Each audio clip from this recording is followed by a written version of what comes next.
Tinapay mula sa langit. A daily morning devotion with CRC family.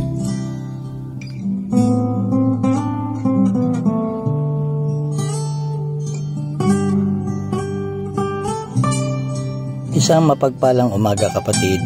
Ako si Gadjel Castro Mayor ng CRC Makati. Samahan niyo po kami sa ating programang Tinapay mula sa Langit, ang pang-araw-araw nating debosyon sa salita ng Diyos. Ngayong umaga ay matutunghayan natin ang Numbers chapter 14 verse 21 to 25. Ang title ay The Faith of the Rebels and the Faith of the Faithful. Ngunit bago po tayo magpatuloy, tayo dumako sa maikling panalangin. Aming Diyos Ama sa langit, patuloy po kami nagpapasalamat at pupuri sa araw na ito at patuloy kami ginagabayan. Lord, bigyan mo kami ng wisdom and knowledge na nagmumula sa iyo. Patuloy namin pagbulay-bulay ng inyong salita at patuloy namin ito may sa pamuhay ayon sa inyong kalooban. Patuloy po kami ingatan at binabalik namin ito sa inyo. Lahat na may papurit pasalamat sa pangalan ni Jesus. Amen. Ating basahin ang Numbers chapter 14 verse 21 to 25. Ngunit ito ang tandaan mo, hanggang ako'y buhay at nalulukbuban ng aking kaluwalhatian ang buong mundo, isa man sa mga nakakakita ng himalang ginawa ko ay hindi makakapasok sa lupaing ipinangako ko sa inyong mga ninuno. Paulit-ulit nila akong sinusubok at hindi nila ako sinusunod. Ngunit si Caleb na aking lingkod ay naiiba sa kanila. Sumunod siya sa akin ng buong katapatan, kaya makakapasok siya sa lupang iyon, pati ang kanyang angkan. Kaya bukas, magpatuloy kayo sa paglalakbay patungong dagat na pula. Lumigid kayo sa ilang sapagkat ang mga Amoreo at Kananeo ay nasa kapatagan. Salamat sa salita ng Diyos sa pagkakabasa sa kanyang salita. What is rebel means? To oppose or disobey one in authority or control, ayon sa Merriam-Webster Dictionary.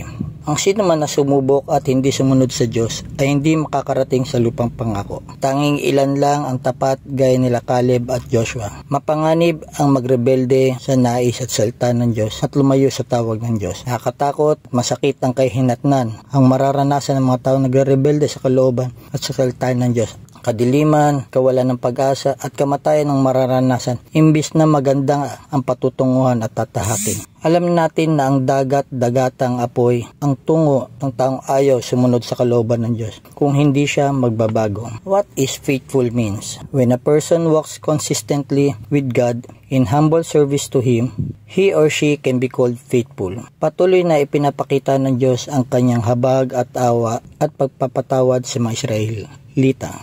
Sinabi ng Diyos na si Caleb ang lingkod na naiba sa lahat dahil sumunod siya ng buong katapatan, kaya makakapasok siya sa lupang iyon, pati ang kanyang angkan. Bagamat karamihan sa mga taga-Israel ay hindi naniniwala sa pangako at kabutihan ng Diyos, tanging sina Caleb at Joshua ang tumayo sa kanilang pananampalataya. Caleb was God's servant, an honored title. When all of Israel went in one direction, Caleb had a different spirit in him and remained faithful to the Lord. Tunghayan natin ang sinabi sa The Parable of the Talents na matatagpuan sa Matthew chapter 25 verse 21. Sinabi sa kanya ng Panginoon, magaling, tapat at mabuting lingkod. Halika, samahan mo ako sa aking kagalakan. Naging tapat ka sa kaunting halaga, kaya gagawin kitang tagapamahala ng malaking halaga. Pinapakita dito na ang katapatan ng isang lingkod na maliit na bagay sa kanyang Panginoon na nagresulta para sabihan siya ng magaling, tapat at mabuting lingkod. Halika, samahan mo ako sa aking kagalakan. A great description of how we want to live our lives as followers of Jesus,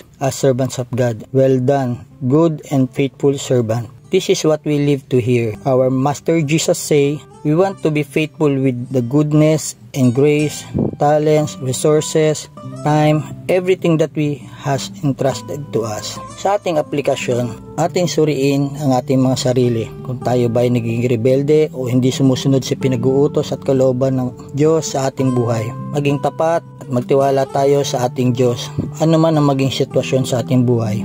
Batid niya ang lahat ng nangyayari sa ating buhay at siya ang may kapamahalaan ng lahat ng bagay. Kung tayo man ay nakagawa ng kasalanan sa ating kapwa at sa ating Diyos, magsisi at humingi tayo ng kapatawaran. God's grace is sufficient to us. He is merciful and just. Sukdulan ang biyaya ng Diyos sa ating lahat, kaya maging tapat tayo sa Kanyang hanggang siya ay muling bumalik at para tayo kunin. Let us all be faithful and we must finish the race until the Lord's come, so that we can enter into His kingdom. Sa ating pagtatapos, tayo'y muling manalangin. Aming Diyos Ama, patuloy kaming nagpupurit at kapasalamat sa aming natutunan. Patuloy mo kaming gabayan na sumunod sa inyong tawag at pagtapat kami sa lahat ng aming ginagawa sa inyo. Makikita man ng iba o hindi, maging aming gobyerno, ang aming mga nasa paligid, nawa Lord, patuloy mo kaming gabayan. Manguna ang inyong banal na espiritu mangusap.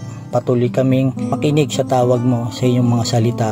Patuloy kami magbago magsimula sa amin para makita ng iba at maging magandang halimbawa kami. Patuloy namin dinadalangin ang aming bansa na patuloy Lord na maging tapat. So sila man ay nagkukulang, patuloy namin dinadalangin ang pagbabago mo sa kanila. Patuloy namin binabalik sa inyo lahat ng may kapapurit, pasalamat sa tayong pangalan ng inyong anak na si Jesus. Amen. Maraming salamat po sa inyong pakikibahagi sa ating programa. Lagi po natin pagnilayan ang salita ng Diyos mula sa ating puso dahil lubos ang nagiging kaunawaan natin dito. Muli po ninyo kaming samahan bukas sa pagninilay ng kanyang mga salita dito sa programang Tinapay Mula sa Langit. Malaya ninyo pong i-share ang video na ito upang kayo ay maging pagpapala sa iba. Pagpalain po tayong lahat ng ating Panginoon. Magandang umaga po. God bless.